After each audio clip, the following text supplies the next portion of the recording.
Let's see. Okay, yeah. So we're gonna react to this tier list for Aberrus. Just heads up, I didn't prog this raid.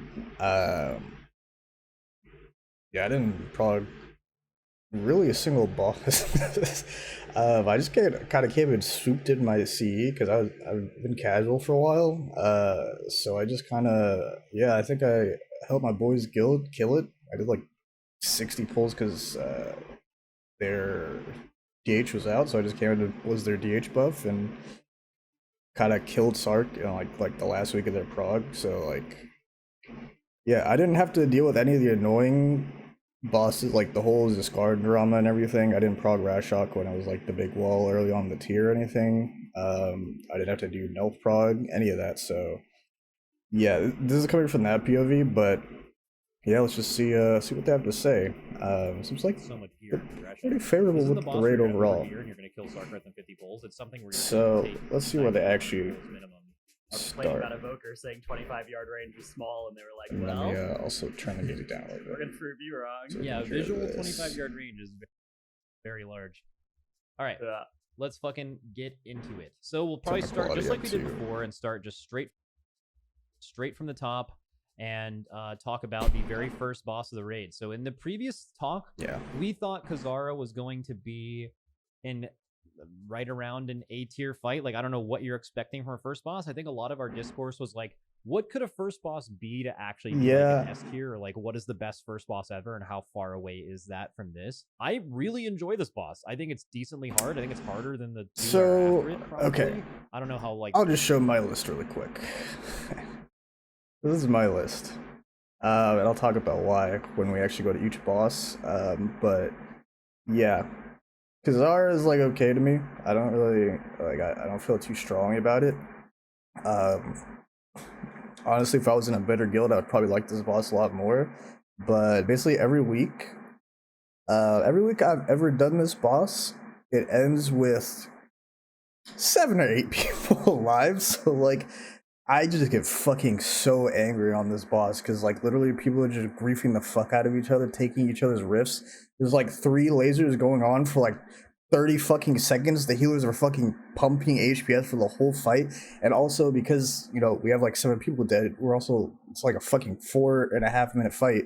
When I think most people kill this in like sub 2 minutes, maybe like around 3 minutes. So I've only ever gotten like a 90, I think like a 97 or 98. I can't get like a 99 because our kill times are fucking horrendous. So that right off the bat kind of lessens my enjoyment of this fight. I think it's okay. Kind of like what he said there with like how good can a first boss be. I think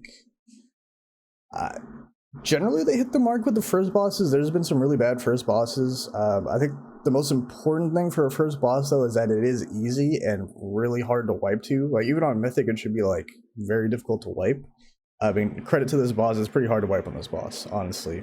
But I think the most important thing for a first boss is it needs to be a spectacle, right? It needs to be like, oh shit, this is a raid now, right? Like you want to see some crazy shit going on. And I think a good first boss is definitely last tier Airnog. Airnog is like, I would say like one of the ideal first bosses. I think things like Shriekwing, Talok, Kargath is like straying the line between the ideal first boss and like kind of a bad first boss.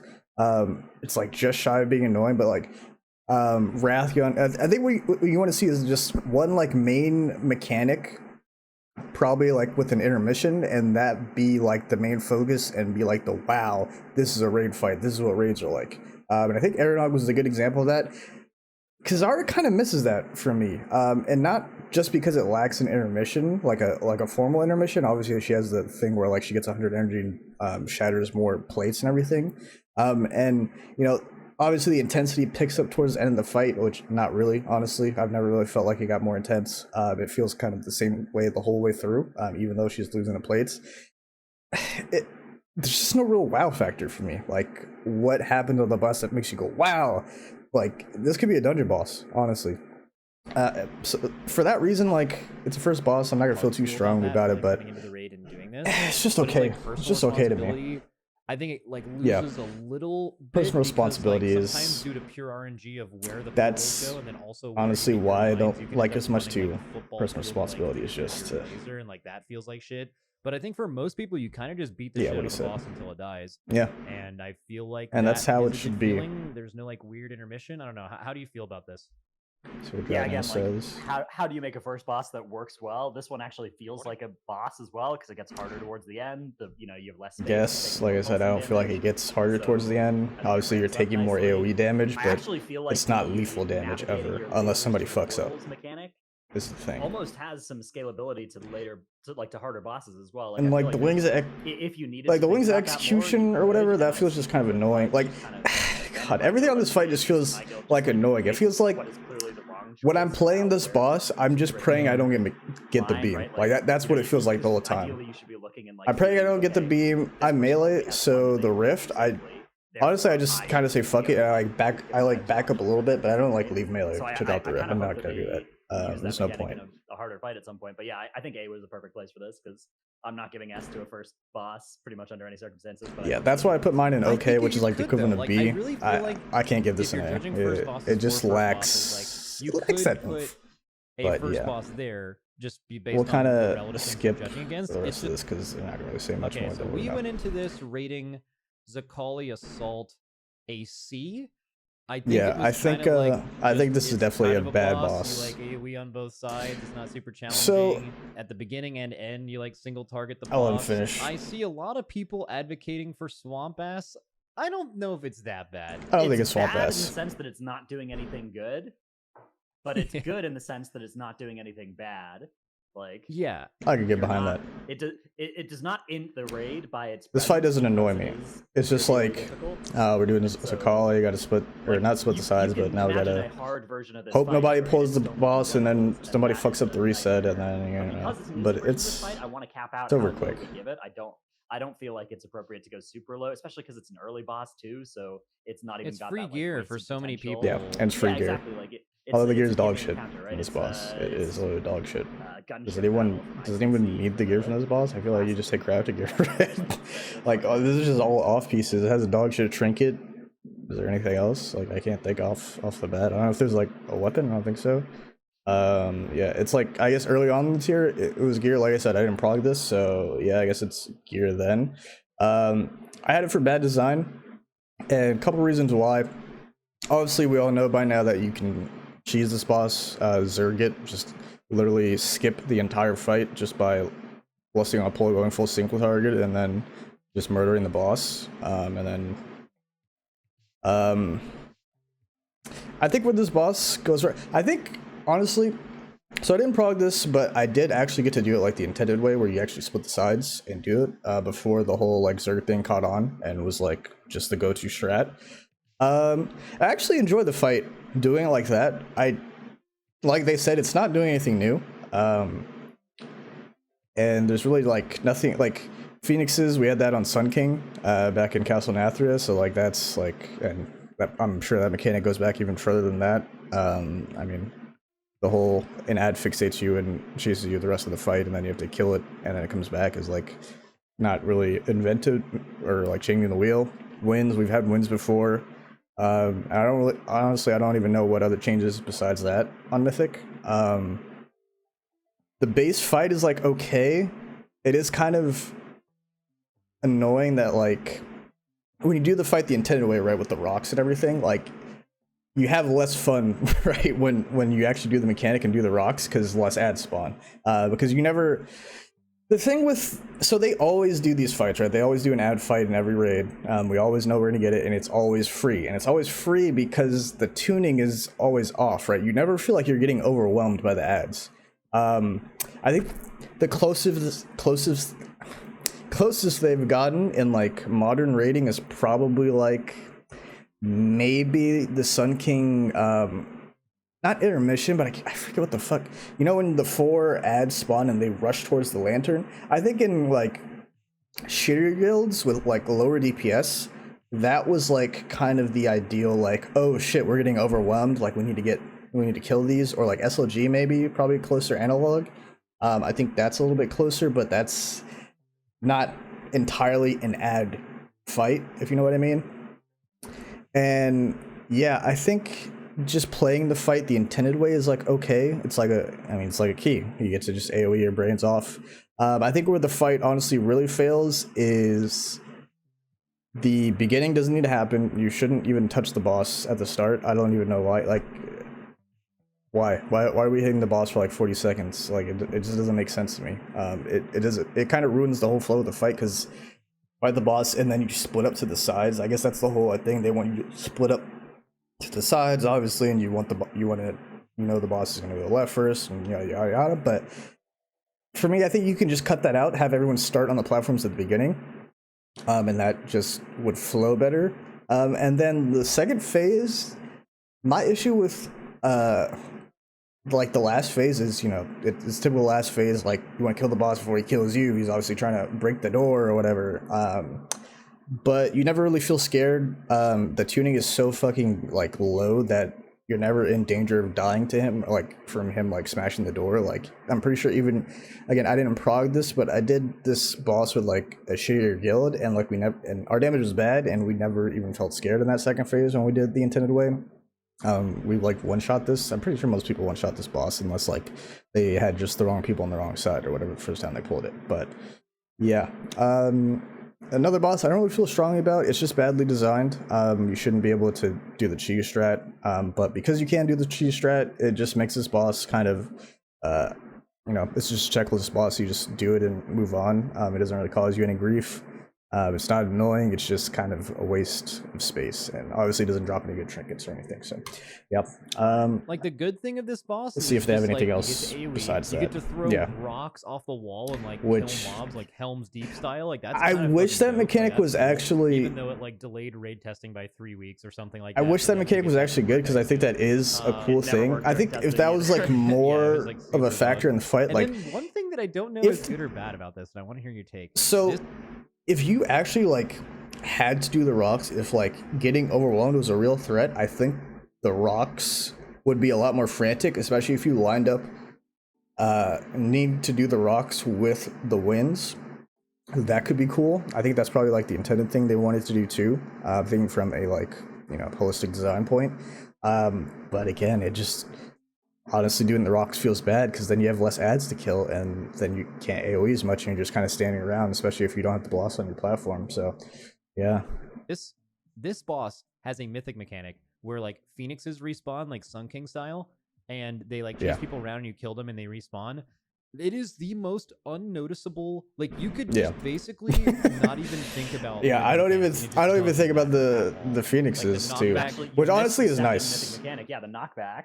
Yeah, the knockback, which is I think showed at the very beginning of this VOD when I pulled it up. It's like you get like barely pushed back. Oh, the winds. Okay. I don't know, but that's the thing. That's what he's talking about. I was like knockback. I don't remember if knockback. That's something you're thinking about the whole time. I don't think so. Yeah, like, it would not be. It's probably. I think if you actually had to deal with the Sun King mechanic, it would be so fucking annoying, man. Like I because you had to do that on Sun King to a degree, and that was like so annoying. I remember if you didn't have like Ring of Peace or DK to like grip them into one spot, on every fight, right? It would be so annoying if you actually had to do that mechanic the right way. And also the pace of the phoenixes being slow is nice. Worse, like if the wind gust was substantial enough that you had to like pre-move to get behind the pillar, so you're getting blown into the pillar or something. Like I feel like that would be awful. So I think that would be better, honestly. I think that would create some much tension, especially if you had like the slam during the knockback and you had to like bait the slam to the side and get pushed out of the slam into the pillar. That would actually be cool. I would actually enjoy that like precise movement thing, and it would be funny obviously to watch people get blown off if they fucked up or get smashed. Scaled the wall and went around it.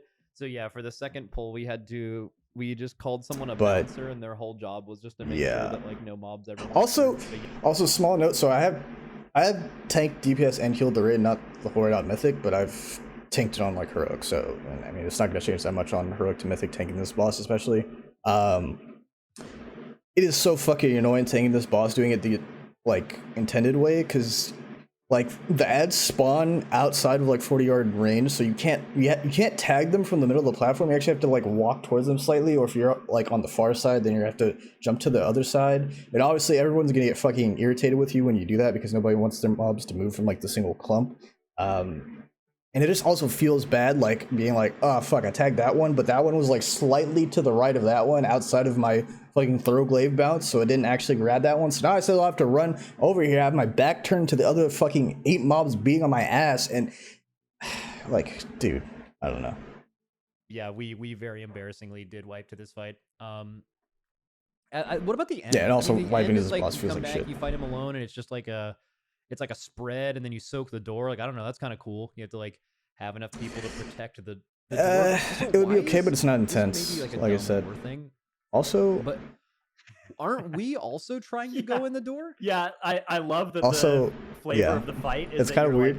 Like, so the thing is, lore wise, I'm a bit of a lore master, by the way. So, lore wise, they're trying to break in to free him first, because they do want to free him. But they want to. I think they're. Okay, I'm not that much of a lore master. I think they want to free him when he like fully charges up or whatever, and then make use of him. Because obviously, like that's the thing, right? You don't want him to get full energy, because then he like wipes the raid when you get to Rashok. But yeah, it's just kind of weird that you're obviously trying to stop him from getting there, but then you go through anyways, and then you fight Rashok. So it feels kind of like, what the fuck was the point? But yeah, I mean, like I said, this last phase just has 0 tension, even though it's supposed to be like the race to the finish or whatever. And also the flaming cudgel mechanic is just fucking annoying as melee. Holy fuck! If you have too many melee, like he's literally trying to help us. Like, nobody's gonna spread. I don't understand. Melee brains. I usually like to stand actually like inside the boss's model, because nobody ever goes there, and that's like the only way to honestly just like keep hitting the boss the whole time, because like everybody else guaranteed to like strafe like a retard and walk over you and kill you unless you have a defensive. So yeah, I think that's about it for that boss. That is very. Let's see and if they, I thought this accomplished everything a second boss is trying to accomplish. Amalgamation. I would maybe argue for higher. What is your opinion? Nah, I don't think it's higher than that. I think where he has it is a good place. Because that's about where I have it on my list, right? It's good. There's 2 tiers above it, right? They have it as experiment on this, but it's obviously amalgamation. I thought amalgamation was good. I mean, it's a second boss, right? So they didn't make it super hard. I think amalgamation is fine. The mechanics were cool. Aesthetically, I do like the look of it. It is a bit tired because like the whole theme of this raid is Shadow Flame, and you kind of like you get a lot of Shadow Flame and fire in this raid, and it kind of wears on you a bit. I don't think it's actually, I don't think it's even that cool aesthetically. I think the spell effects are cool, like the tornadoes look cool, and generally you don't have a nice thing is you don't have a hard time seeing any of the things in this fight. I think everything is very clearly communicated, which with like a fire like theme fight like this is usually kind of an issue with them. Much the same night that they start pulling is good. It doesn't really do anything new though, right? Like, I mean, this is just, we had a fight like this very recently, Eye of the Jailer, pretty much. It's kind of just Eye of the Jailer, but the boss moves, and there's no chain. So, and it's not as annoying as Eye of the Jailer, honestly. The thing with this fight is that the first phase feels like ass, and I don't think it accomplishes what they intended, obviously, for it to be like the whole Horseman, Eye of the Jailer, like one team's here, and then they switch, or, you know, vice versa, or whatever.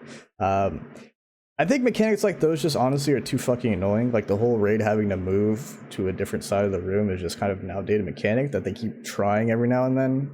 I don't think it works successfully. I think the second phase of this fight is much better than the first phase. And if the whole fight was the second phase and then maybe you just add like a new mechanic or two, I think that would be a lot better. The matching thing works fine. I mean, that's a time-proven mechanic. The whole like, you get a debuff, he gets a debuff, you guys match, clear it. Works. It's fine. It's not annoying, you spread. And yeah, I mean, besides the first, I don't like the first phase because like it's just annoying doing like the whole immune soaks and everything, or like setting that up, or like actually having to do it the intended way is annoying. And then like when you swap the bosses, it's just really annoying. World markers, have buddies that like two people are because like because I play melee, so like you just have to fucking stand there and like not touch the boss. side to And another. the range on the debuff is also extremely large in P1. Like progression, but I play DH momentum, so like if I like dash a little bit too far, I get a stack from the other thing, and then I can literally almost die just from accidentally going too far. Also, if the tank tanks the shadow mob too close to the fire boss, it'll actually spawn the orbs literally on top of you, and there is 0 reaction time possible if like you're too close to it, which is like obviously don't I imagine Zakali stand closer to it, but yeah. Then getting past you do need Kazara 3 for your box though. Yeah, so I mean, Kill order. I'm pretty sure most people go Kazara, Malg, right? Because it's the second Assault, or they there's go. no cross realm. I bet on like Area 52 Illidan, I bet there's been some pugs that have. I think if you want like to save the most time, you probably like if you're progging, you probably go like, if you like get past Kazara, probably go Kazara, Assault, Malg, Experiments, back to Rashok, and then on. But I think most people did Kazara. Actually, no, most people probably did Assault second, right? That fight's easy as fuck. So yeah, but I think this boss is a gimme. It's really hard to wipe to it. There's not really any damage check to speak of. It's very light on healing required. It gets kind of intense towards the end, which is like a plus. But what is it doing? It's not doing anything new. It's the same shit we've seen a million times before. Zolharak, Eye of the Jailer, like different flame colors. Like what is there to do? It's just it manages not to be that annoying. So I don't feel too strongly about it. I don't want to feel like I'm influencing your decision. So let's go to experiments. Okay, yeah, this is my shit, bro. AoE 3 mobs they put it low. I'm sad. Like you fight them at 50%, like Council Blood and Nathria. And I just feel like there people wasn't don't really like enough going experiments. on. It's also like a weird, like, at the end of the fight, like, you can kill the last guy with like 2 or 3 times his health if he keeps healing, and it's kind of just okay. It's also at the same point the rate as Rashok, right? They're symmetrical, and like Rashok is everything that this boss isn't. Kinda. I know they're trying to do different things, but I'm not a fan of this fight. I think this fight fucking stinks. But really. Yeah, I actually really like this fight. Okay, stuff as well. I'm not so sure if you guys ever did this. So they are. So he is right on all his points. I'll give him that. So I'll explain why I have it as high as a Rashok. I actually really enjoy this fight. So a couple things, right?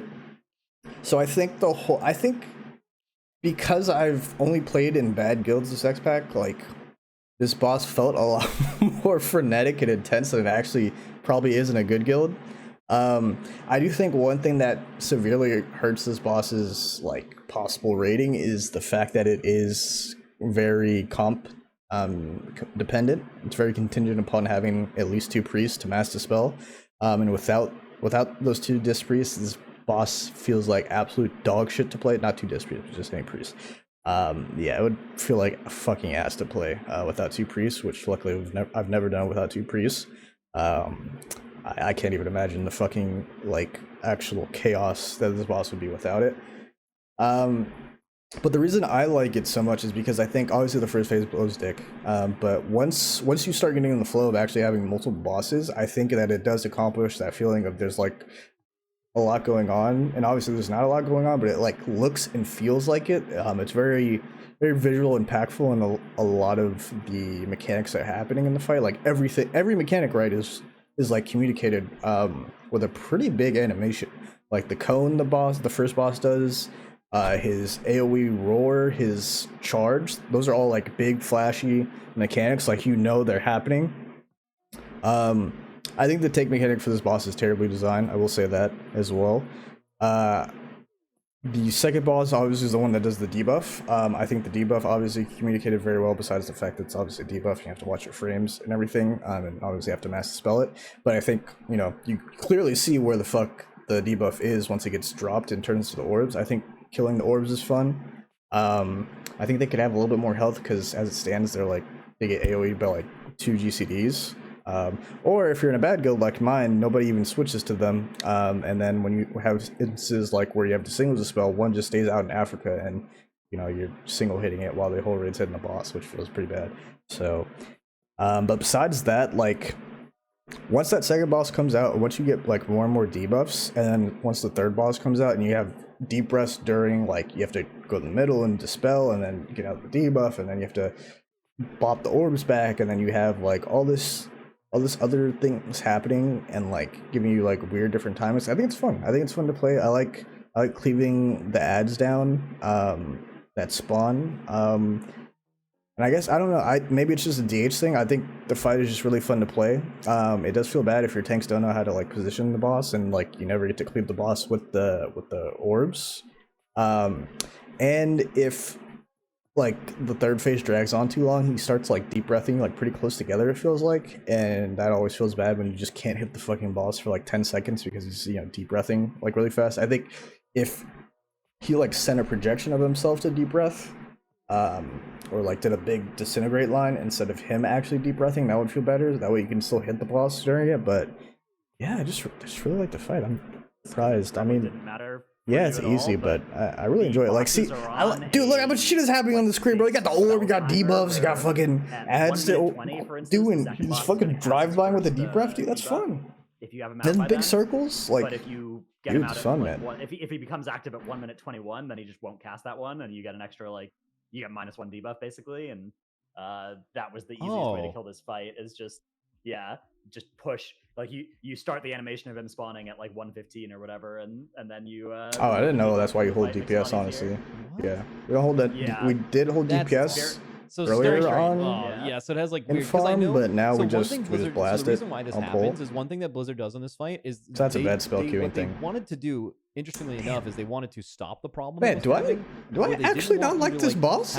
Dude, they're fucking converting me, man. I really like this fight. Certain abilities spawn other. I'm so sad other people don't like this fight. There's a few of those, and like that mechanic and another one are the same, just like you're saying. See, I but like, the dude, unintended that looks so cool to me. Like the I'm a very spectacle-driven guy. Like I see shiny thing I like, bro. Like if it looks cool to me, then I'm cool with the fight. Only time I don't like a fight is when it just annoys the fuck out of me, and I just can't DPS the boss. Times you did get different waves of things, but they just didn't interact very. Yeah, I mean spell queuing is always bad, and this boss but does yeah, I thought have that bad was spell kind queuing of strange. problems. I do like the knocking, like the bouncing the balls around thing. Remember one thing we mentioned about this when we put it in B was like knocking these things back on beta was horrific, or PTR, like they bounced in like every direction, like they bounced through you. It was like super weird to get it. I will say, like, but these actually bounce normally. Like you bouncing the balls is kind of annoying sometimes because it's like momentum based. Whenever you touched it. Yeah, like Dreadnought said, it should always just be away from the boss, because like, so like there's a thing that can happen where like if nobody touches the ball and it's like floating towards him at the end of the deep breath, when he runs to you, he just beeline straight towards you, and he'll just run straight through the ball. And like even if like you try to save it, if you just run straight at the ball, you're gonna knock it into him. So I think it would have been better if it like whenever you touch it, it always bounces back, which is basically how it's coded to work on Halandra. So I don't know why they couldn't just transfer that over, but you know, it's probably design decision. Yeah. I don't know. I mean, yeah, this fight does suck. Like, it's not. I'm still so sad they didn't like it. Aggressively bad in the same way as Assault of the Zakali, right? In that, like, it doesn't int your time to the same extent, but I think it is quite bad. And there's a lot of mechanics that don't matter on this fight. Assault doesn't int your time either. Cheese the mechanics that do exist, and you know, if you're progressing. Hey, this fight at least this boss gives you chroma, bro. bro. Them too. Chroma and tier. So yeah. Where do you think this goes? Going lower than All right. I'm fine so yeah, we said a lot about this boss. I'm sad. Let's go on to Rashok. Right. Then we were moving on to Rashok, the first thing we put in the obviously very highest tier. Everyone likes Rashok. Really spoiling anything. This boss lived up to everything that anyone wanted it to be. Right. I mean, this boss is absolutely incredible. Yeah, I mean it's a banger. It does suffer from what we assumed it would suffer from, which is, you know, they've created a banger and then they put it 4th or 5th in the raid, right? And that's yeah. See, I think the fight is okay. I think it's definitely the best fight in the raid. I don't think it's a banger though. Even still, I think I'll talk about that in a second. People are reaching it and are reaching the enrage on their first kill, and probably will even with a bit more gear, because the guilds reaching it with more gear are going to be a little bit less optimized, and that's natural. So yeah, I mean, the problem is it's going to take you 10 pulls to see the enrage, or 20 versus like Sludge Fist, where seeing the enrage was like something you earned after 70 pulls, and that was, bro. That was a really good feeling. I'm still fine 10, with 20 pulls, bro. I think I'm still disappointed that this fight was put early in the raid, though. Like, I'm giving it the highest. How out of touch you gotta be. You know. Yeah, but that's almost like a compliment to the boss, though. Like saying, this boss was so good, but the only downside is that it was early enough in the raid to where it couldn't really shine, is basically saying, like, what? 10, 20 pulls? Is that? Hold on, let's see. Pop Tart $1. spell Pop-Tart wrong. Let's see, did they get there that quick? Pretty impressive to see the enrage that early. It's progress, right? Let's see. They killed Rashok in 54 pulls. Okay, you did not see the enrage. You didn't see the enrage till 30? Bro. Okay, Drago is fucking capping out of his ass. They didn't even see the enrage until like 50 pulls in almost, bro. Yeah, I was about to say that would be insane if they saw the enrage in 10, 20 pulls. What? Okay, yeah, because so my old guild, which I used to raid in Melee Mechanics, I think they saw it. Let's see. Go here. I think they took a bit to see it. I know this was a pretty hard fight for them. They struggled on it a bit, from what I remember. Actually, they didn't even struggle that bad. They had like 7 more pulls in Pop-Tart. They did get stuck at the end for a while. Like I think they actually got lower than Pop-Tart sooner. It's just they entered their fucking minds off like at that point and just couldn't optimize it further. Yeah, they saw it way earlier than Pop-Tart, like way lower earlier. They just, you know, got stuck at that point. But yeah, so I guess since I haven't paused anyways, might as well talk about it. So obviously it's the best fight in the raid. I won't contest that. I don't think, like I said, it's that great of a fight. To me, it's the same thing for 5 minutes, and yes, it gets more and more intense. But I don't know. I play DH Momentum, and obviously that's like the most intense like momentum fight in the raid, because like just optimizing your damage in that fight is like pretty much kill yourself like at any moment in the fight, just trying to do your Fell Rush or Vengeful Retreat. But I think the general flow of it is alright, but at the end of the day, it's just dodging waves for like 6 minutes, and I think it honestly, it feels too. I think the intermission is bad, honestly, like straight up, I'm gonna say it. I don't like the intermission. I don't know, for like its place, even for like a 5th boss, that intermission is just so bad. It's literally just dodge shit for like 10 dodge lines for like what, 10-15 seconds, and the raid heals. But there's nothing else going on. The lines take like 4 seconds to go off. If you get hit by the lines, you're a retard. Straight up. Like, I don't know how you get hit by those lines. Yeah, clearing the debuff's annoying. Anytime you get Searing Slam, you just go, fuck! Like, dude, getting Searing Slam feels so bad.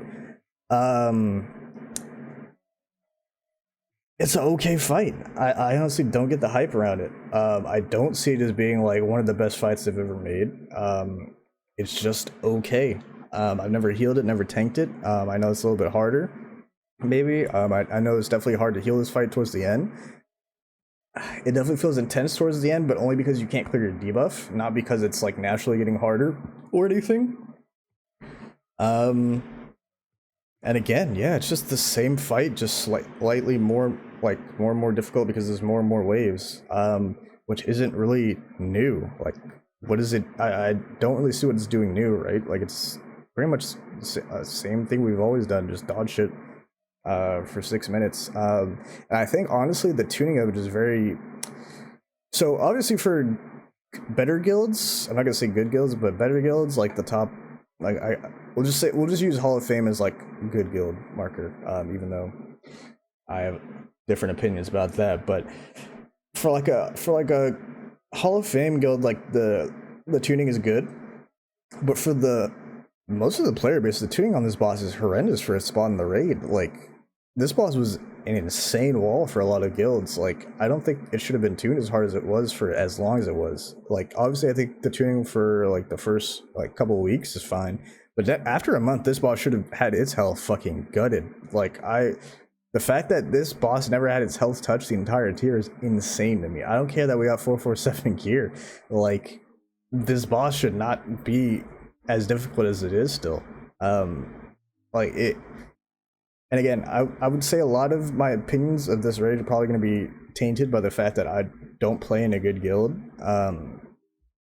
because I'm casual now. But yeah, like, doing this with a bad guild is just frustrating, because it's like you get to the enrage every time, and it's like the boss is just still fucking alive because people are doing like 100k DPS or like 110k.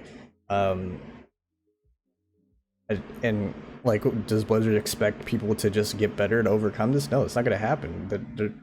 There's a reason like it's so easy to like parse in this game because everyone that plays this game is dog shit. So you can't tune things. You have to tune things accordingly. You can't leave a boss like this at the HP that it was the entire tier. They that fail or like design wise, tuning wise, that's a failure on their part very clearly. This boss got nerfed one time. This is the second hardest boss in the raid for sure. You could argue first, honestly, like mechanically speaking, you could definitely argue this is the hardest boss in the raid. And it got nerfed one time. And all that got nerfed was like the dot damage and the slam damage, I think. That's it. That's it. Which is obviously a lot, but like that's not killing you in bad guilds. What's killing you is people eating the fucking waves and dying to enrage. Like that's what's going to kill you every time. Is you get to the enrage with 3 people dead that weren't supposed to be dead, and then you wipe with like 5%, and it's literally just the one pull that everyone is alive, and they're more comfortable with the fight. That's when you kill it. So, for me, a lot of that just ruins this fight. Like I said, if I was in a better guild, maybe I would enjoy this fight a lot more. I didn't prog it too, so like this boss I'll let them say their piece. It's mechanically challenging, like you I will said, say visually, it is very cool looking. Low wipes before you kill it because you will have people die. Like it is objectively hard honestly, to live on this that's fight, the one good thing about this raid is I would say generally speaking the raid looks good. Every fight like looks pretty cool.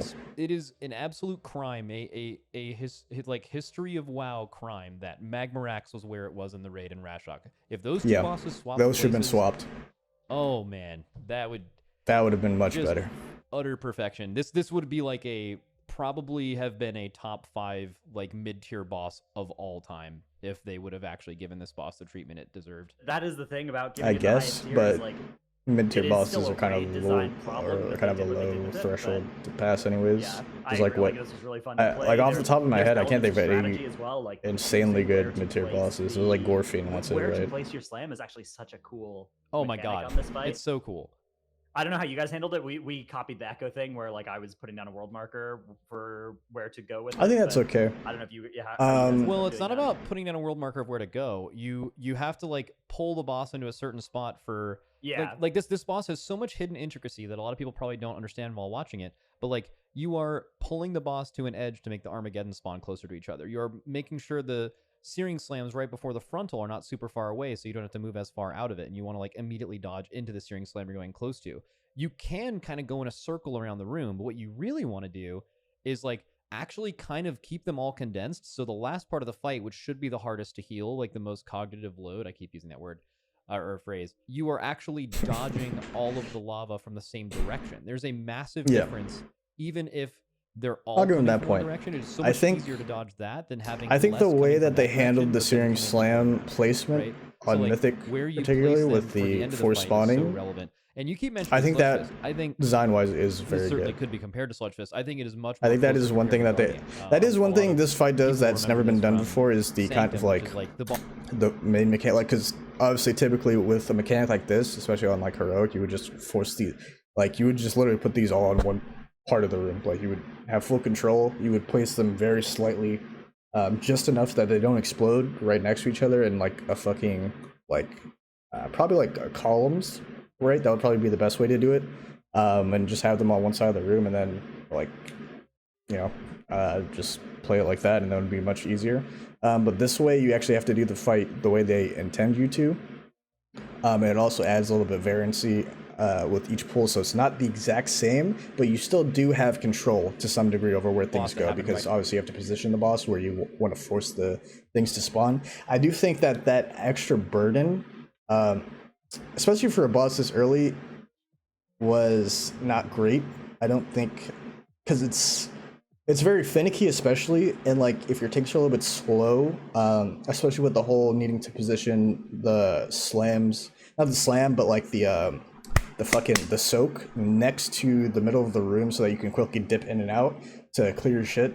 I think that it's a bit too high of a load for the tanks this early on. That's why if this was swapped to Magabrax, I would be more understanding of it. But again, for where it's placed in the raid, I think that part is a little bit too much. But that's kind of splitting hairs right at after this point. Sludge Fist, and you're like, oh, they're gonna put a Sludge Fist in every raid, and it's like a little different. That boss had batteries where you charge the boss. This boss had a conduit where you drained it. The like a lot of the actual fight mechanics, the charge smash is the same. There's like they just basically added a dodging element. I think this is literally the perfect version. I think they failed on Guardian, design-wise and tuning-wise, certainly, obviously, if you guys remember that. But yeah, Guardian was fucking dog whoever shit. made this boss, which I actually believe is a first-time fight designer who made this boss, that's impressive, then. And they should be... This was just his first boss. Hopefully. I think this was as I don't agree good with as that. it could possibly be for what they were trying to do. This boss is fucking incredible. I would put this immediately in the top tier, which is where we already had it, but I feel very strongly about that. I can't even point out a flaw with this boss. Like this, it's actually fucking perfect. Yeah, don't agree with that for all the reasons I gave, right? but like the only problem with this kind of boss is that you can't make all of your fights like this because people want. Yeah, I think that's about it. They're done dick riding it. Man, I'd be happy. Obviously, it's a good fight. I'm probably again looking through biased lenses, but yeah, I just never really got the hype for it. I think it's okay. It's okay fight. So is this Skarn? Moving on to Z-Skarn. So they actually really liked it. This is a tough one. I Yeah. actually kind of said this before the patch. This is the kind of boss where if you kill it first, you're going to have a much better time doing this fight than other people. Like even when you watch our kill, which had like a super epic kill, we like killed it from 20% to 0, and we kind of like improvised all of it. There's a bunch of like individual personal plays that were like super insane and saved the pull. But like when you look at other people kill this, they were like, oh, you can end up just doing this fight at some point on the wall. And then like if you look at like Echo and Method strat, we did 5% to 0 on the wall and played the whole fight before that. They did a full tactical destruction early on the edge of the wall. Just like, oh, you can kind of just cheese the fight like this, which I think absolutely like takes a bit away from what the fight could have been and how people interacted with it. Like, even if you say Lihivam was super fun to strategize, like other guilds aren't going to appreciate it as much, right?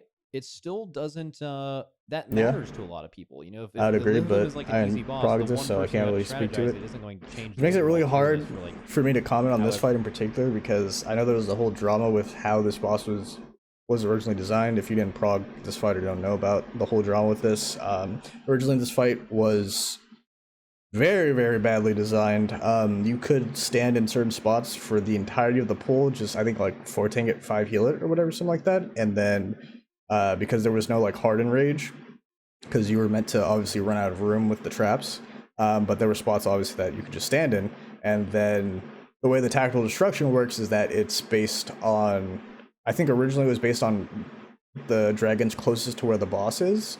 So you would just have one tank just go far as fuck out in the lava, pop a bunch of shit, or like I think you had to like Pally's spell ward or something like that. I don't know, but basically you just have the tank go bait it out on the opposite side of the room for the raid, and then bring it back over. And yeah, you just stand in place, you're just literally just standing in place the whole time. The only really way you can wipe is if somebody fucks up the lines, because you focus all the damage that you would put into the golems onto the boss. And yeah, you just stand there and kill the boss for like 7 minutes or whatever. And obviously that wasn't found out until like a certain amount of time passed in the tier. And then at that point, once that was known, Blizzard knew of it soon after, and then they made possibly one of the worst decisions they've ever made in the middle of a raid tier, which was to fix the fight after a cheese had been implemented. And not only did they fix the fight, which they shouldn't have fixed at all, they should have just giga nerfed the fucking boss. That way you didn't even need to play it that way and just accept that they failed and move it on. But they did in the middle of the week. So guilds that raided on the weekend that didn't get to cheese it over the guilds that knew it was going to get nerfed and still got to cheese it the reset before, like, or not the reset before, but before the hotfix actually went in, they just got fucked. And that, like, I think it fucked over a lot of people for Hall of Fame, which is just so dog shit by Blizzard for doing that. Yeah, and obviously it didn't impact me. I'm casual. I was just doing keys at that point, plugging heroic. I don't give a fuck. But I know a lot of people that this actually impacted. Obviously my old guild name mechanics, they were already past this boss when that whole thing was figured out. I think they were already on the Nelf at that point. but for a lot of other people, this had a major impact because basically, if you didn't kill, if you didn't cheese the Skarn before that hotfix went into effect, like a lot of guilds just extended after they killed the Skarn and never had to re-clear it.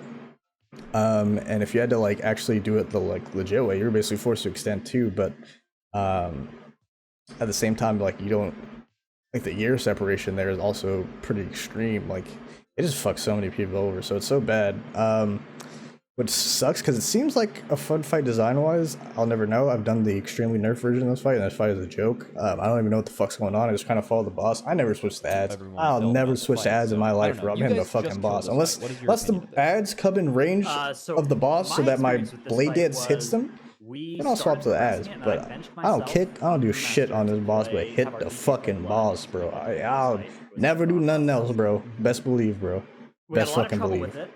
I ended up just coming back in and we 3-tanked it, and we killed it after 5 pulls. That's smart. With just me running over and hitting all the bombs, and the other 2 tanks moving the boss. Oh, Pop-Tart has some trouble on this, bro. Pressing defensives and hitting the bombs. So I guess my take on it is I think there were some pretty serious structural flaws with this encounter. The fact that the room fills up so quickly with traps, but then that you can live indefinitely at the wall. Oh, that's a huge problem. Yeah, I think the pace of the trap activation was probably one of the worst things for how much health the boss has. I think this fight, if the boss has way less HP, this fight probably owns. Like, I think if like every time you disarmed a trap, it dealt damage to the boss or something, this fight would have been probably much better. This fight was not meant to be as long as it is for a first kill. That'd be bad. Yeah, so the wall definitely took a lot from it. Like, obviously, a better version of this fight is it fills the room slightly slower. Yeah. And the wall stuff doesn't work, and you're killing the boss like at our here. So I think too. So obviously they were forced to nerf the RNG out of this fight because of just how poorly this fight ended up playing out. But this fight, you can definitely feel that it was not made to be as scripted as it is now, with how you can specifically choose where the traps spawn. This fight was always meant to be like, okay, we have to figure out a path for the tactical instructions on the fly, right? Like, we can't just do the same thing every single pull. And obviously that doesn't play out in reality very well. It just becomes very frustrating where, like, sometimes you feel like, okay, this is the pull, we can actually kill it. This pull is dog shit, go next. Also, shrapnel bombs, bad mechanic. Anytime they do these mechanics like shrapnel bomb, it's just bad. Stop doing it. But like, fuck, you get the boss down to like a killable HP, right? It's like, look at like our room here. Like, we're fighting here, right? At the end of the fight, this is. And like, I think this is definitely like the intended feeling that this boss was supposed to provide, which I never have ever experienced. Like I said, the fight just dies now. I think this is pretty cool. Like the whole spectacle of this. Again, fight looks, or all the fights in this raid feel pretty cool. Like, I don't think any of them feel bad spectacle-wise to play through. Even Kazara, which I feel like was a failure as a spectacle fight, is still fine. We felt good about this because still cool enough. That's kind of how the fight felt for us. You know, we got the so I will say that about Aberrus. We kind of just YOLO'd this part. This was not planned. Definitely beats Vault, and we were just like, as far as like spectacle goes. Awesome to kill this way. And then you look at the Echo kill, and it's like, okay, 25% to 0 doing it like this is like this, and that's what most people do and what they should do. That just kind of makes it stink. Also, the golems. I think the golems take a bit from this fight. Do you think the golems are weird? Yeah. Like, moves to control them, and then they make it so you can't control them below. Bro, I can't hear Dratnos at all, bro. I'm not sure how I feel about that either. I think that. Ooh, you just got super quiet. Maybe it's my Discord. Maybe because you started sharing screen. Yeah, maybe.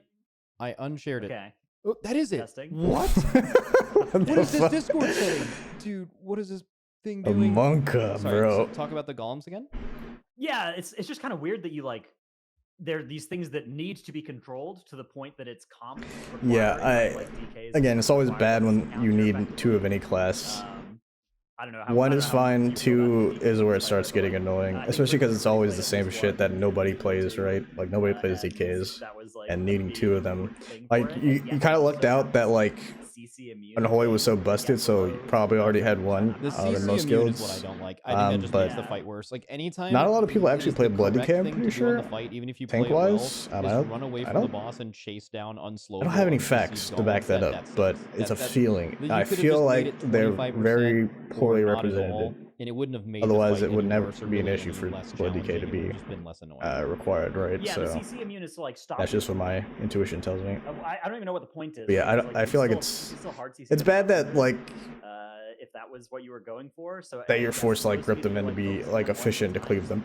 Or I don't know what it's trying to accomplish. Anytime you have ads and they're all sure spread out, it whatever always is feels would be bad. better Basically, accomplished with, like, a time limit on how it just long always it feels takes bad. before Never things feels go good. bad. It's only gonna feel good for the Some kind boomkin. of, like, enraged It only ever get feels it good for the a little boomkin. longer. Yeah. So I don't know. I mean, there's definitely a lot of potential here, but it's not Painsmith, and it could have been. Oh, Pain. Yeah, that is. I forgot about Painsmith. Painsmith. Holy fuck. Yeah, that is a banger mid-tier boss. They made a change from PTR to live where the boss no longer casts Dragonfire traps, but it like just drops them kinda, and like I feel like unless you're using in-game sound, random shout, if you guys use in-game WoW sound, the like in-game sound of them going down is awesome, and it's like the best thing you could do to be aware that they're going off. But like I feel like it wasn't visually very obvious. Yeah, like right here for people who are watching. Yeah, so as melee on this fight, it takes about, I want to say, at least 15 to 20 pulls before you stop getting a stack every single time the trap activates, right? Because one, you need to play in-game sound to hear them actually go off, and like two, like because they wanted to make such a difference between the traps being on and being off, it's so hard to like tell what part of the fucking trap you're actually on, like what part of the like honeycomb that you're actually on. Like sometimes I'm not even sure like if I'm on the edge of another one or not, or if I'm like on the edge of the trap that the boss is going to activate. So it's like kind of weird playing this fight as melee, and just kind of annoying, especially if the tanks ever fuck up and they like spawn two in a row on the way that you have to go out towards, which honestly I might be making that up on Mythic. I don't know if that's even possible on Mythic, but I just know that the trap activating is just fucking annoying, like every time, like as melee. And like if you're not like paying attention every single time a trap activates, you'll probably get a stack, sometimes two if you're like particularly slow at reacting, like if you're not paying attention because it's farm. And it's just, yeah, obviously two stacks fucking hurts, under the boss, especially if you have like the debuff or something. So see them right there, like exploding with fire, but it's super hard to see. I don't know. I think that was visually the traps going off is melee got so bad. many, even in good guilds, got so many stacks from that. Yeah. Yeah, this mechanic, the arm time is longer than it was on PTR, but even still with the longer arm time, but with the cast being gone. And the thing is, like I play with game sound on, always for the first prog, and I've been keeping it on lately. I don't know why. I think part of that as well is just like. But so there is a sound effect, right, for the traps. It goes, right, like so you hear that, but it's still not like impactful enough to actually like get the retard in your head going, yo, move the fuck out the way, bro. Like you just like when you hear it, I don't know, man. But I don't know. Like it's like just Magmarax on testing, right? For me, what did I give it? And it was just like, I don't feel particularly strongly about it. It's a scar, and you just like couldn't ever get rid of it. Oh, okay, so I don't actually feel like this about this boss. This boss is like, it's like, okay, this is it's just bad design. It's not actually bad to play it through. Like, I would say it's more like that. Awful. But I feel like that didn't end up being as much of a problem. So I don't know if you guys dealt with this, or maybe it was just us. And if it was I think just they're gonna talk about like top guild only shit. So Magmarax should not be this long. Like you could. So obviously Magmarax should not be where it is in the raid. But it's an okay fight. I think it obviously falls pretty short of what it was intending to do, because the current way you do it is just kind of ignore a lot of the mechanics in the fight. I think the healing is overtuned for this, for how you probably were intended to do it. Obviously the whole theme is like, okay, you gotta kill the boss before the room fills up, and then he gets empowered and wipes you. And it was supposed to be like the sludge fist of the tier. Like it's kind of weird that they have this and Rashok in the same tier, to be honest, because I think they're both going for like the same thing. And Ziskarn to a similar degree, but Ziskarn doesn't really feel like a DPS race either, especially because of the whole cheese thing. But yeah, I think honestly, like Magmarax, for melee at least, is not annoying enough to play through. Like it's pretty chill as melee. Like even if you get a mechanic, you're not really away from the boss that long. And if you're melee, like, is there any class? There's like enhance, I guess. But no, enhance can take a gust to win, even if they're not goblin. Ret, I guess, is the only one, because they can only bop one. No, they can bop one, take gateway, bop another one, maybe? I don't know if it's that short. You can bop gateway, divine shield bop, maybe? And then rotate like that. But worst case, you get like rescued or life gripped. But yeah, I don't really think, for melee at least, is not annoying. I don't know what it feels like to play as range, but most range can handle the knockback. Block can gate and TP. Mage can blink, alter time. Boom can disengage gateway. Sprees can't, so you have to get like a rescue or Hunter disengage. Yeah, I don't think there's anything else I want to say. Maybe some healers probably have an issue, so every healer is annoying, but at least you get to like pump HPS, I think. I don't know if this fight's actually hard to heal. I'd never really feel too scared on this fight. But yeah, I think it's just shouldn't be as where it shouldn't be where it is in the raid. Slowly fills up and you're like barely up against the edge, and that's really all I feel about it. I don't feel too strongly about it. I'll see what they say though. We were also just off of the PTR version of the encounter, right? Which but they have it kind of where I have it, so to it as well that they kept iterating on, right? So we didn't really know exactly how it would end up playing out in practice. But yeah, I think it was probably mostly me that pulled this up.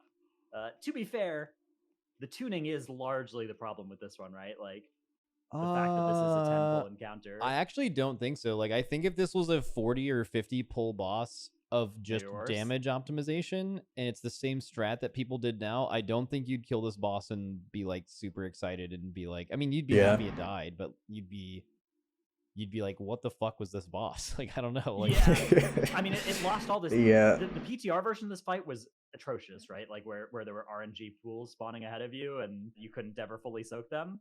But the version they ended up releasing does just feel kind of empty, right? Yeah, it's just bland. There's not. It feels like a fight you've done a million times before. And do like nothing for like 3 minutes. You basically do nothing. It's fine with me, honestly. I just like DPSing, so. And then you start moving around the room, and it's. I mean, I actually think the best. Like I said, for me, would have been doing as long as a fight doesn't annoy me, I'm fine with it. Like, just don't fucking. On PTR, just don't piss me off at any point during the fight. You know. The pools could not. I can handle just sitting there and hitting a boss. I played Wrath Private Servers, played Wrath Classic. Like, I'm chill with that. That's fine. This igniting roar, these little circles. Those were not little circles. That mechanic did not exist. When the boss roared, it put 2 random puddles in the room, and those couldn't be soaked. So it was like an RNG nightmare. Yeah, that would be awful. Every pull would be different. It would be like Zaskarn having random traps with no way to get rid of them. Right? That's what it would have felt like. But I feel like if they went halfway in between those changes, this could have been a much cooler boss, because there actually becomes a lot of really interesting strategy decisions to be made if these pools cannot be soaked completely. The issue with them was that you could not soak them completely, and there was random ones. If you only had the like regular spittles, and then you also had to like keep them like maintained, but you couldn't get rid of them, I think that would have been a better version of this. I agree. Yeah, I think there's definitely some design space there. I feel like if like each person, upon fully soaking a circle, the person who did the full soaking gets something where it's like, oh, now if I stand in fire for the rest of the fight, I like die. Like that could be a good way to limit how much you could do with that while not having it be like. Yeah, that wouldn't be bad. Have like a rotate, which you kind of so you kind of already do this really with like soaking the small circles, like where some people can soak, or you have to like soak them in groups or whatever. I think that would be fine. If it was like. It was like, okay, you have random circles that spawn now, and you have to have some people, like, anytime you soak a circle, you get a debuff, so you have to, like, soak in waves, and then maybe, like, one circle you can't soak, right? So, like, almost, I'm not gonna say like Rashok, but, like, similar in that, like, you have some choice over, like, there's obviously random circles, but you can get rid of all of them, but just one. So one of them you don't have control over.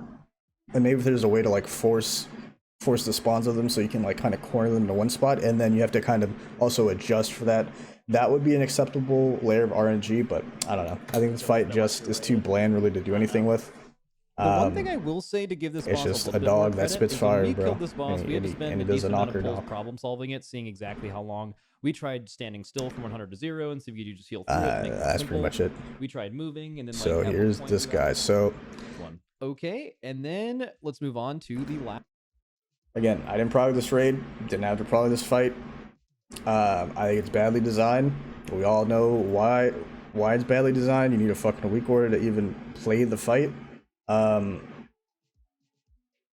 think I'm gonna say right off the bat, there is no world where you make a mechanic like Volcanic Heart that also only has 5 seconds on the debuff to determine where to go, and it is ever okay. You cannot do that. I don't know when they're going to learn that you cannot do this. Even in the age of weak wars, nobody likes mechanics like these.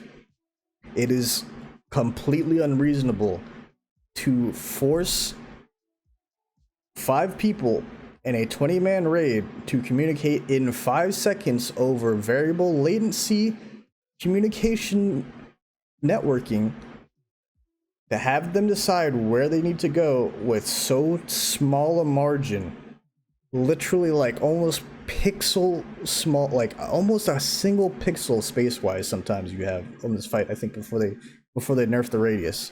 You cannot do that. I don't know why they keep trying to do shit like this. It doesn't make sense to me. It doesn't make sense to anyone, but they keep trying it because we have weak orders, apparently. It's bad. They need to stop doing it, and that's why this fight is bad. Now, I will say this. If the Volcanic Hearts actually put debuffs on you that you could see without private auras, and they were different colored, or there was some way to determine who got them, and breaking one wall did not almost wipe you damage-wise, like if you could break more than one wall without almost wiping damage-wise, then this fight would have a chance, because then, okay, the circles always go out after a wall break. So we go to a certain area, we decide, okay, we need this space now, we're gonna have these circles stay here, these circles stay here. You basically you plan where the circles go before the mechanic even goes out, right? That way, like, okay, the blue Volcanic Heart got this, he goes to the blue circle. The green Volcanic Heart got this, he goes to the green spot. Then we break the wall, and maybe these 3 are freeform, and they figure that's enough. If it's only 3 people can figure out where to go freeform. It'll take a little bit for the whole raid to get in the flow of it, but 3 people is fine. But the fact that all 5 are just random, besides like the melee one, if you have enough melee, it's just bad design. Like, it's just bad every time. This fight, so disappointed in me, because I thought this was going to be the best fight in here. I thought just the way it looked, the whole wall maze thing, I thought this fight was going to be centered around navigating through the maze, finding your path through it. And it's just not, because even the phase that is about that, the second phase, where you break the walls to get to the ads, it's a scripted path every time. It should have been that. Should not have taken as much. The damage should not have been focused around breaking walls and taking a million fucking damage from every shatter. It should have been, I don't know, something. It should have been about just needing to escape the boss or something. Like, just so disappointed to me. But we put Echo of Neltharion in B previously. I want to explain part of that. So this boss had major design flaws going into PTR before it was live. Actually, almost all of these things got changed after the... Oh, he's probably talking about the class calls. 2 days of like heroic and normal splits and stuff.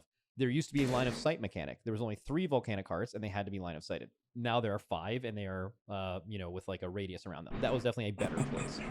The shield on the last guy, the voices or whatever, those were 1.5 million, and the MC people could hit each other. That was changed, I believe, after we made this ranking. The number was already lower, I think, but the amount of people was still 2, and they could cleave each other. They made it 3. Basically, they made the MC mechanic not up. We thought the MC mechanic would be bad on progression. You couldn't bring certain classes. That ended up being totally not true. Like, how fast it was broken out ended up not really mattering. And this boss is short, but I think this boss is awesome. Like, I think this, again, you're just starting this, right? But this, I think in a perfect world, this fight is really cool as hell. It's, Like I it's said, like I thought probably the most reminiscent of like Black Hand. So I thought from doing heroic, this fight was gonna fuck me up. I thought, well, this is fucking sick. Like, I like the whole aesthetic of this fight. I like P3 a lot. I think P3 is definitely the best part of this fight, except for how Mythic handles the portals is fucking retarded. But yeah. P1, right? Like, you can either lust it and beat it easily, or you can do what Echo did, which is like, you're basically, if you watch Echo's kill, they're basically pushing P1 as the fire is crawling into them, and it's like exactly right? And then like that allows them to save lust for a very cool last phase. I know you have not done this on Mythic yet, but you spent a lot of time watching Echo do it, right? At the event. What is your opinion on this fight? Yeah, I think this is reasonably cool. It does seem like that last phase, like the tension of where to lust is kind of interesting too, because from what I could see, it felt like the last phase was free in the sense of like, you get here with all your players, you kill them all. I will say I do not like playing this first phase But that may have been as melee, just because of P1 be hard, how long you can't hit the boss for. It's kind of annoying. That's kind of cool. Yeah, I mean, we put this in B tier because we assumed that they weren't going to fix mostly the corruption mechanic being really painful, and to their credit, they made that a lot less bad. I will say also the MC mechanic not really mattering is nice, because that ad breaks fucking insta as long as you have like a target mechanic. It is the kind of the first, or not target mechanic, but target macro. Mechanic. Oh yeah, that's a big conversation to be had. The private aura thing super well, because you still have like a weak aura that just gives you a list of players and then shows the private aura next to them, right? And it's a really shitty. They made you use really shitty weak auras, and I know I said they made you use. If you did not use this like list thing that people did, if you guys are unsure, like I'm showing my mouse on it right now, what this is it is literally a raid frame just listed down. So you I'm not even. So obviously the weak auras is a whole big thing with this. The map, the list, or the macro weak aura. It's just dog shit. There's not really much to say about it. It's annoying setting it up. It's annoying getting everyone on the same version. It's annoying having to play this game around your UI like to that degree. And you just have to do it. You don't really have a choice because the mechanic is impossible to deal with the intended way. Private auras to the right of them, and then you basically chose your position based on where you were in the list. There's no difference between you getting text on your screen and saying go to X marker and reading yourself on a list. One of them is just super convoluted, hard to understand, and whatever. And let's go and say you were even unable to do that. This mechanic would have been a major problem. Major. You would have wiped 3 times as much, and it wouldn't have been to organic difficulty. It would have been having to YOLO these being fucking impossibly hard with the time you had and how big they were. And that would have been like a, you know, them basically, you could say, making a mechanic for weak auras. People complain about that a lot. They would have basically done that here and then not given you the weak aura, and it would have felt fucking terrible. So I think that was like overall. I think Rushing Darkness was fine, but the private aura Volcanic Heart I think takes an entire tier grade off of this fight. Yeah, I agree with that. Again, haven't yet progressed. Thanks to it off of me. I think it's bad. I do think that it looks like a fight I'm going to enjoy. It has a lot of innovative design. It's flavorful. It's 3 phases that are short and sweet and right next to each other, and they have different things going on in them. I will also say this has the best voice acting in the raid. The voice acting for the fight fucking owns, gets me hyped. Sort of mechanic that I think if death is what you seek, then I shall grant it. They've done a good job it's hype, bro. Making the wall mechanic matter to the fight and not be super painful. So I don't know. I'm pretty happy giving this thing a high grade. I think. Oh, me too. I think maybe giving it like S or A. I would say this boss. I think the private aura weirdness cannot have it be like top tier. Also, like in P2, like the safe spot in P2 is so unbelievably sketchy. Like it just looks like you're gonna die every time. They could remove like a few yards from this mechanic. It'd be slightly less bullshit, and it would be just better for the game. I'd imagine that's actually probably one of the first things they will do. I think this boss is I think they did do that too. I think all 3 phases are cool. I think the last phase is really cool. I think P1 for like a second to last boss P1, I think that P1 is like very, very top tier. Like I think it's probably better than like most second to last boss P1s. It's just another fight that are short. If this boss is a 10-minute, 9-minute second to last boss, which is very common, this boss is 150 pulls, you know, like it's just really hard. So yeah, I will say that it's also like very short, which helps a lot. Mechanically, I'd be down for S and not the top tier. Are you stuck between A and S? Yeah, so I'm happy with S on this. I think deferring to I don't disagree with them for the ranking. I just think do think that for me, the Private Aura thing again, a lot of my tier list is about the people I raid with, the tuning, and how annoying I feel a fight is compared to also the spectacle it provides. And design also matters a lot for me, and this shit is not okay with this fight required. It's just not okay. And oh boy, Sarkareth, can't wait. The biggest knock. I have some fucking things to say about Sarkareth, bro. Oh fuck, I did it on the wrong list. Sorry, chat. All right, here we go. All right, and then the Big Daddy Sarkareth. So I think we should probably tackle this by phase. And I know you've done this in Heroic, and I know you watched a lot of Mythic. And I am going this is a very this is a very fun strategizing this fight. I felt very involved the whole time. It was a fucking amazing raid leader fight. Like, it was so fun. I will say that this. is something that is not really the case for a lot of other guilds. I can't think of many fights that have as different phases as this fight does. Every phase is completely different. All you're doing is like how you play through it. This was just a problem-solving masterpiece from start to finish, and now that that's been solved, you kind of just follow the strat. You still make changes. People innovate and farm all the time, but like, you know, a lot of that has been done already. This was like so fucking fun to do that, but that's something that isn't going to apply to everyone. So let's kind of start with this. I think this is the best P1 of an end boss they have made in a very long time. I think agree. Of this fight Hard is agree. fucking unbelievable. It's like Hard agree. but without a ton of AoEing ads and like lagging the fuck out of your raid.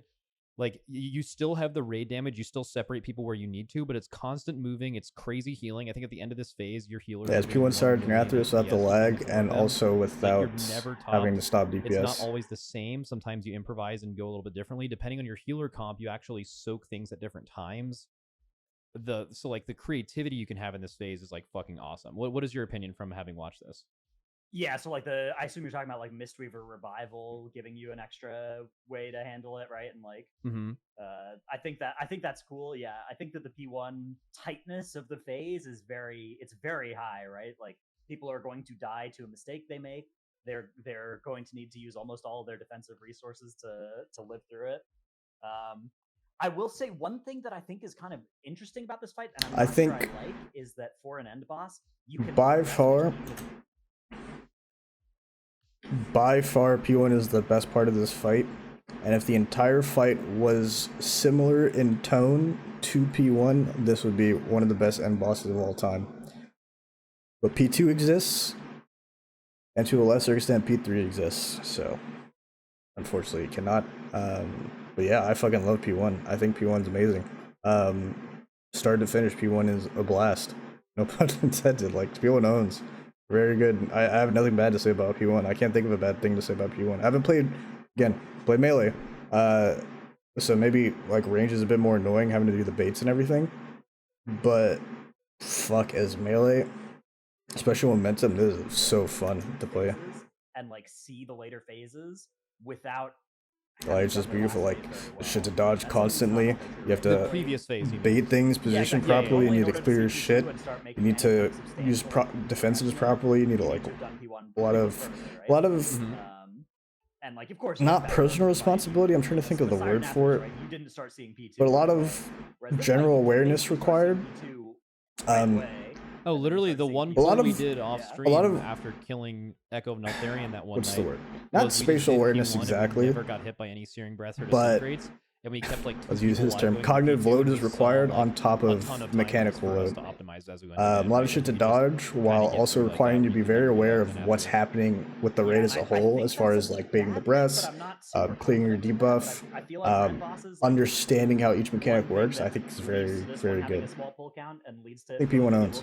Is that you don't really have this sort of feeling of like, oh, we're in P1 prog, and now we're in P2 prog, now we're in P3 prog, right? You kind of have this sort of more amorphous kind of blob of prog that you're doing. I think so. I think I don't agree with I would push back on that is I would actually mention Fallen Avatar. I remember one thing that people I think definitely this fight feels like you're progging on it phase by phase. If it's like, and obviously because of the way this fight is, you prog on it very differently. It's like you have like. Let's go take a look at melee mechanics, actually, see how theirs went. Again, I didn't prog on this. But I would imagine you're probably in P1 quite a bit. Yeah, in P1 for like 30 pulls or so, and then you get to P2 and it takes you like 5 pulls to see P3. Because P2 is just fucking brain dead. P2 is so bad.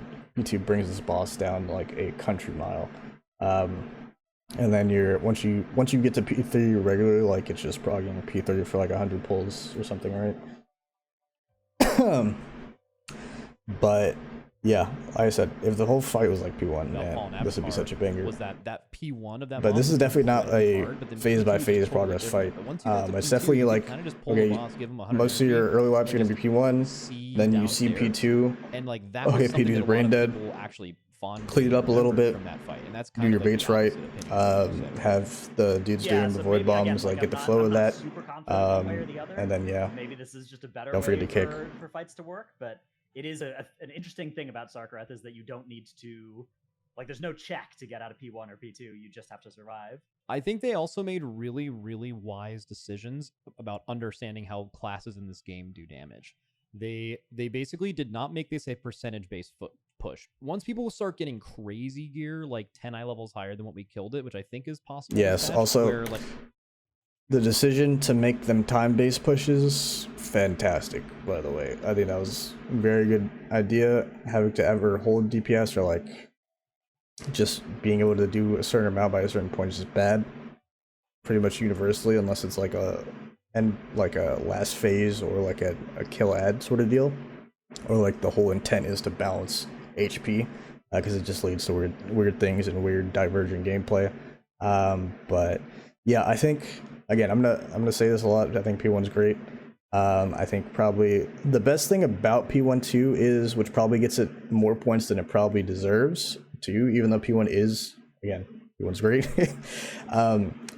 is we've had such dog shit P1s for so fucking long on end bosses. Like, usually the P1 is like a preview of how the rest of the fight works, but with like stripped of any difficulty.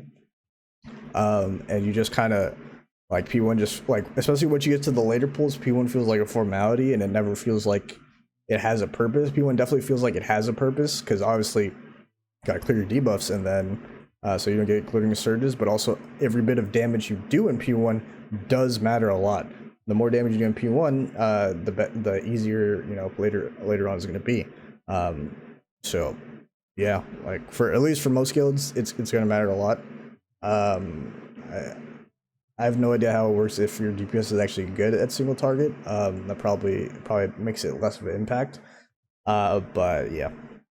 Like, later in the patch, you will just do crazy damage. It's possible you hit the health thresholds that you can't really get to now.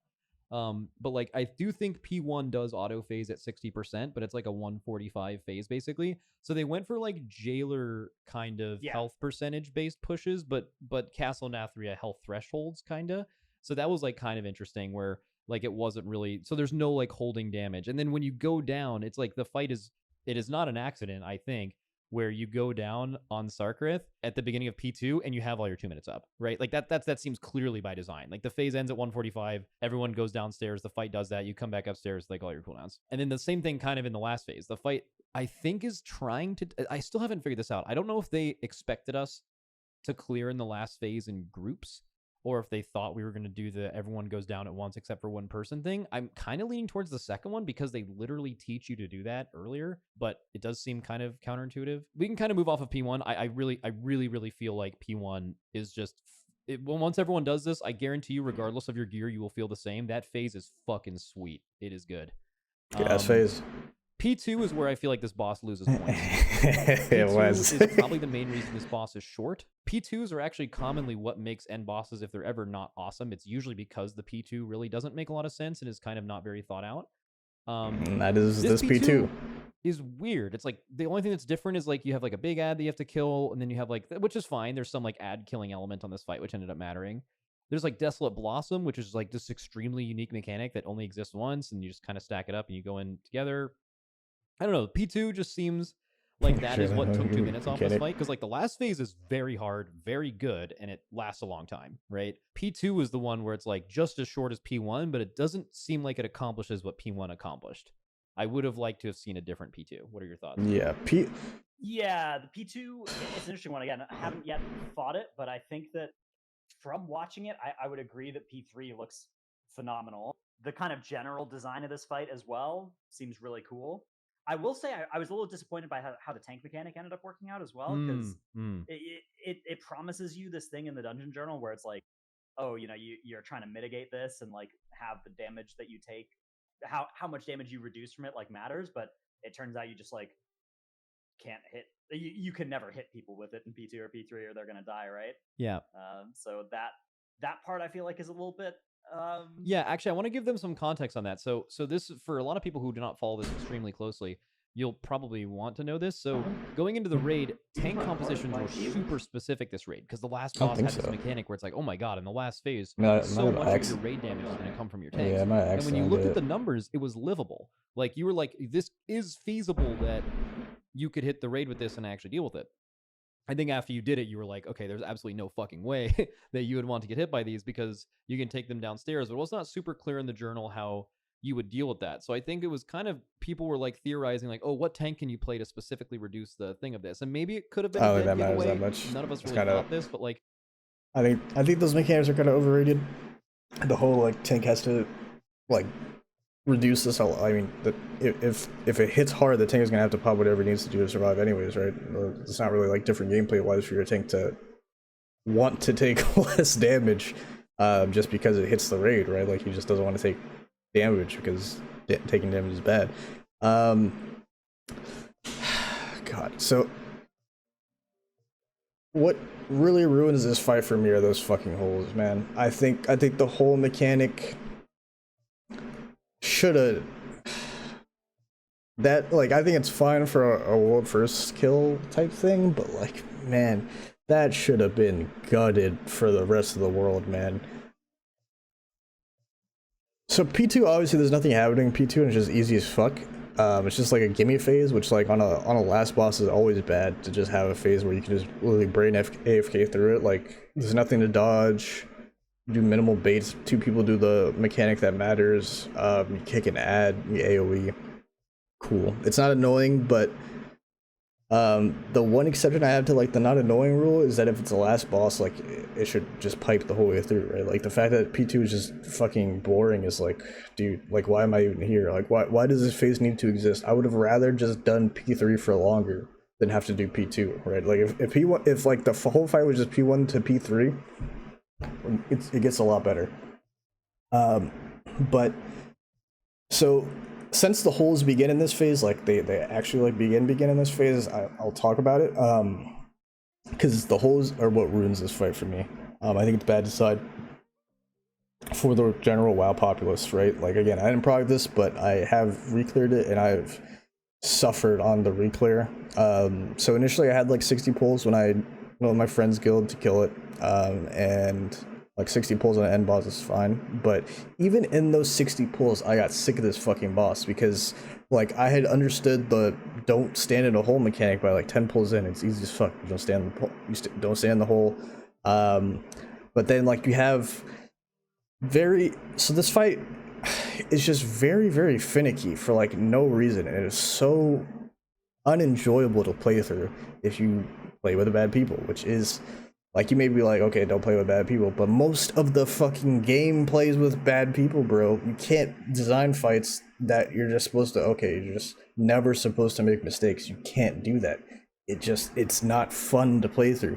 It's not fun when the dude, like, someone fucked up and went down when they weren't supposed to, and instead of knowing what the fuck they're supposed to do because they watched the fucking Discord screen share and watched the raid leader do like a 20-minute fucking lecture on the fight.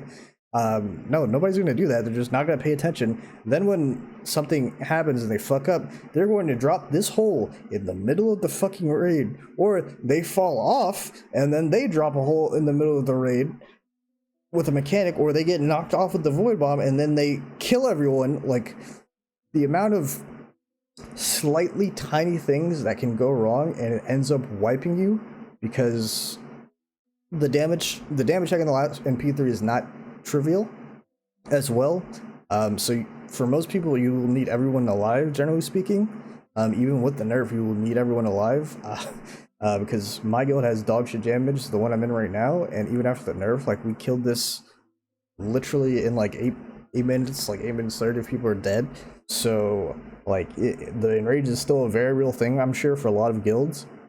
We don't have a DK, so that also hurts a lot. But yeah, it's just, man, the fucking anger this fight causes, seeing people like die to not coming up because they greeted an extra half second on their haste buff, because they fell in a hole because they weren't paying attention, because someone dropped a hole and didn't say anything,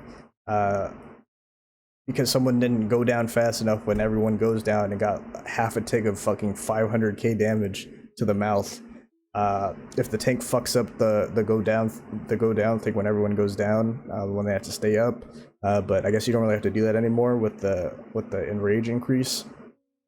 If someone accidentally stands in front of the boss, it gets void slash and then instantly wipes the raid. If someone fucks up the black hole, doesn't take it to the right spot, because they weren't paying attention, because you have to, this whole P3 is a fucking dance that you have to remember and choreograph in your mind. And if you don't go to the right spot, you get fucking flamed by the raid leader, and then everyone's angry at each other because nobody was paying attention. You can't do shit like these. Like, the people that play this game are boomers, man. I'm 27 years old. I'm getting too old for this. I don't even fuck up though, but I can't deal with other people fucking up and wasting my time in the last phase, man. It's just so bad. Stop doing these mechanics, bro. Stop doing this shit, man. Fuck. Let him speak. Let him cook. The difference in tank balance on this fight would have been bordering. We're gonna skip that though. I don't want to hear about Devo's tank shit's boring. Probably for the best that you can go down or like range it in P2 or whatever. Like that's I will say, like, RP wise, I really like the transition to last phase. I think it looks cool as fuck. And it is nice that you can really get into the basically go phase, down and not get punished and get the haste buff. Which is the holes in the ground on this fight. If you guys are watching the fight, like any of these blue holes, if you walk into them, you're just gonna get poured under the platform and die. They go away after 3 minutes, which means the ones from P1 like insanely don't matter. And I feel like there could have been a very killable version of this fight that has those never go away.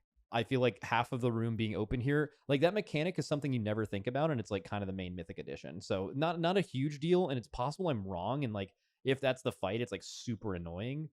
But I feel like they could have gotten away with making it, because I think like I think this fight is awesome. I think it has low agree with that. You have to literally half as long the whole reason you. I mean, but he literally knows this. Challenging. But I think I would have liked. You place the holes where they are, and you do the dance where you do the dance because of the holes. Like you just can't go to certain parts of the fight, so you have to go to certain parts and beat things in certain places and put things in certain places. So I don't agree with that. Now that we're getting into P3. Is like, if you guys notice how we deal with being safe on this fight, these Scouring Eternities all come from one direction. They come from exactly where the boss spawns on the pole. One place, so you can put an astral formation there and never think about it, right? And then you can just get rid of the other ones with black holes at any other point. Yeah, I think that mechanic was a failure. You could have made the Scouring Eternity come from any direction in the room, and you had to have an astral formation. I don't know to deal with how that's certainly a change good it feels to play through this fight with Scouring Eternity being RNG and like being, you have to like do it the way it's supposed to be. Downstairs mechanic though. I don't know if that's true of like most classes, but like I feel like the whole going downstairs, getting haste, and coming up thing is just like a really, really good mechanic. What did you think? I agree. I enjoy going down. Yeah, so the way that it's kind of done as well at the start of P3, I feel like is really cool too. The feeling of like coming back up and blasting and like. Yeah, I like the downstairs phase. It's enjoyable. It just kind of sucks when you grief yourself and like try to greed that 0.5 seconds that I've flamed other people for, because I've died a lot to fucking dying at 0.3 seconds. I've done that before as like a tank job. When you're the like one person staying up and just doing wanted that extra cool fucking like half second of haste, bro. Yeah, the start of P3 tank job as well, where you're. That shit is a fucking gambler's goddamn trap, bro. That's pretty high tank fantasy or whatever. Also, this black hole mechanic is a failure, so bad. Person against the boss, so.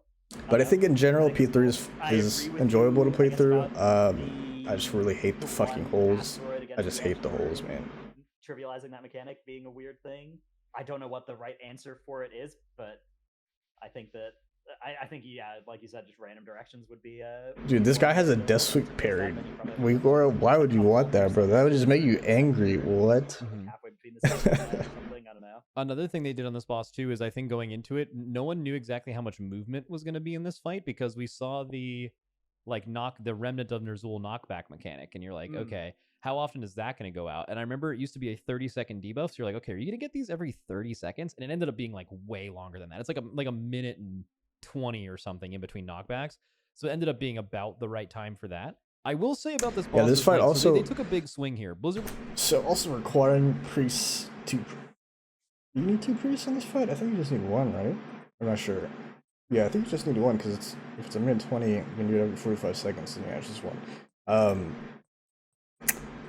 So actually, that's not fine. It's fine to have a priest, but the fact that, again, it's weird too because it's the exact same mechanic for Nair's Rule, but they didn't learn apparently. The fact that you just trivialize it by dispelling one after the other, like when they do these mechanics, it needs to be less about the damage you take from dispelling and about the actual displacement effect. I think that's definitely a lot better. Like when they do mechanics like this, it should be like, okay, if you dispel both at the same time, you just get fucking thrown off the edge of the platform, like just a force amplifier. Instead of being like, okay, we dispel both and it just does a lot of damage to the raid, right? Like if it was like, okay, if we dispel both, we're getting knocked into these holes on the other side of the room for sure. Or like, that could be fine. That could be a choice that you decide, okay, we're going to dispel both of these and we're going to position properly so that we get knocked this way. And then maybe like doing it that way is like riskier as far as like positioning and baiting of mechanics. Like if in a better world where this fight is actually designed properly, I think that works. Also, I'm not a fan of the circles giving you 5 stacks, but it also kind of is unintentionally perfect, I think, because of how people originally did the fight with going down and coming up with the haste buff. Was basically kind of required everyone to go down at the same time. And they the 5 stacks is like it was the not, best way to do they did that. not So go halfway. They did like the shortest end boss ever. I would like to say that I like the direction. I think they probably swung a little too far in this direction. But this boss is not something that you're going to kill and be like, oh, I just killed like a really easy end boss. Like you will feel good when you kill this fight. This fight's very hard in the last phase. I loved the Oblivion mechanic and how you dealt with it. It gives you multiple ways to problem solve it. You guys saw a world first and second kill using very, very different strategies in the last phase. There's much more potential strategies you could do as well. I think this will be a boss that people will fondly remember doing even deep into farm, even with a lot of gear, because this is not a fight where you're going to like the amount of gear you're going to have to like not actually do the going downstairs and resetting thing is like super fucking high, right? Like you're going to have to learn how to do that. That's challenging, that's rewarding to do. I think it's awesome, and I hope they continue doing sub 10 minute end bosses. I very strongly think this fight is saved by being short, not gonna lie. Sub 10 minute end boss is just objectively better than a boss that's just as challenging and 14 minutes long, because I think too much of the difficulty just becomes that it's long and not that it's like organically difficult. So I definitely want them to keep going in that direction. Also, one more thing that's different about this tier, I think generally speaking, yes, but I think if you have a good enough plan on how you're going to design it, I think longer end bosses are superior in the fact that they simply, by the fact that it is a battle of attrition, it lends to a more kind of dynamic feeling of finish. Like there's more chances for you to make plays, there's more chances for you to come back and recover, and it just feels more epic when you're fighting something for like 13-14 minutes and you finally see it get low. I think that is its own value, and I think that it will always feel better to kill a boss that's longer than a shorter boss, even though it is on average more enjoyable to prog a boss that is sub 10 minute. And it's kind of what you value, right? Like if you value the prog like not being painful at points, then okay, yeah, but if you value that first time kill more, I think longer boss is definitely the way to go. Big fucking deal coming into this patch was there was virtually 0 bugs. I think maybe in total like 8 things got changed, and it was really small stuff, and there was no overtuning whatsoever. I think most people would say that like having like a little bit higher tuning would have been fine, but I think a lot of that was just due to the upgrade system. We were just so much more geared than normal, and they said they're bringing the upgrade system into the next patch. I think this is not like a word on the street thing. I think they're going to reduce the amount of crests you get every week. And I think people might get a little upset about that initially because some people like getting all this gear at once, but I think it is a little too extreme, right? Like it's a lot. Yeah. The feeling of like we'll see how that goes, because obviously we know the changes or whatever by now, but I don't have anything to do on my main character is weird. I think it is weird in the kind of like okay. But yeah, I mean that was a good video. Sort of.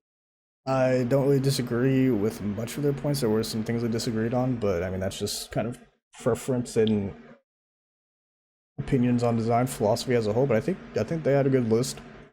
Obviously mine was this. I'm not a huge fan of Aberrus as a whole. I think it's an okay raid.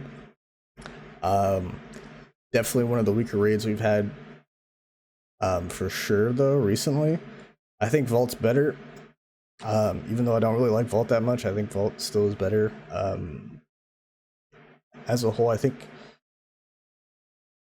the fights in Vault knew what they wanted to be a bit more than this raid, where it feels like they kind of just recycled some shit, and we're like, they had some ideas on some fights, but a lot of the other ones, it just felt like, okay, we have to make a boss. What can we do? Okay, we'll do this mechanic and then that mechanic and then grab that mechanic too. Okay, seems fine.